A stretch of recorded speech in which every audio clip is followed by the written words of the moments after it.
ଯେତେବେଳେ ମାନେ ଇଲେକ୍ସନରେ ଜିତିଥିଲେ ବା ଯେତେବେଳେ ଓଡ଼ିଶାରେ ବିଜେପି ସରକାର ହେଇଥିଲା ଆଉ ମାନେ ପ୍ରକୃତ ସ୍ଥିତି ଜାଣିଲେ ଓଡ଼ିଶାର ଅର୍ଥନୈତିକ ସ୍ଥିତିଟା ଜାଣିଲେ ସେତେବେଳେ ଦେଖିଲେ ଯେ ଭାଇ 50,000 ଟଙ୍କା ଲେଖେ ପ୍ରତି ଓଡ଼ିଶାର ସ୍ତ୍ରୀ ଲୋକଙ୍କୁ ଦେଇହେବ ନାହିଁ।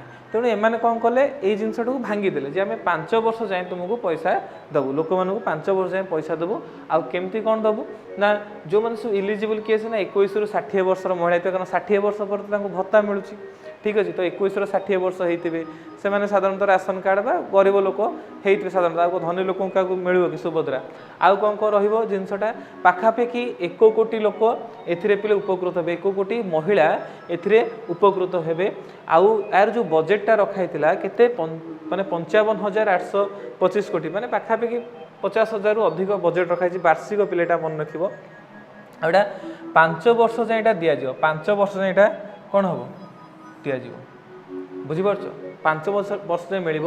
ଆଉ ପ୍ରତି ବର୍ଷ 2ଟା କିସ୍ତିରେ ମିଳିବ ପଇସା, ପ୍ରତି ବର୍ଷ 5,000 ଲେଖେ 2ଟା କିସ୍ତିରେ 10,000 ଟଙ୍କା ମିଳିବ ମହିଳାମାନଙ୍କୁ। ଆଉ ମିଳି ସାରିଲାଣି, ଅନେକ ଲୋକଙ୍କୁ 2ଟା କିସ୍ତି ମିଳି ସାରିଲାଣି। ତେଣୁ ଏଇଭଳି କିଛି ରହିଥିଲା। ତ 50,000 ଟଙ୍କା 5 ବର୍ଷରେ ଆମେ କଭର କରିବୁ ବା ଗଭର୍ଣ୍ଣମେଣ୍ଟ ଆମକୁ ଦେବ। ଲୋକମାନେ ମହିଳାମାନେ ବହୁତ ଖୁସି ହେଲେ, ଭୋଟ ଦେଲେ, ଆଉ ଯୋଜନାଟାର ଲାଭ ମଧ୍ୟ ଉଠାଉଛନ୍ତି।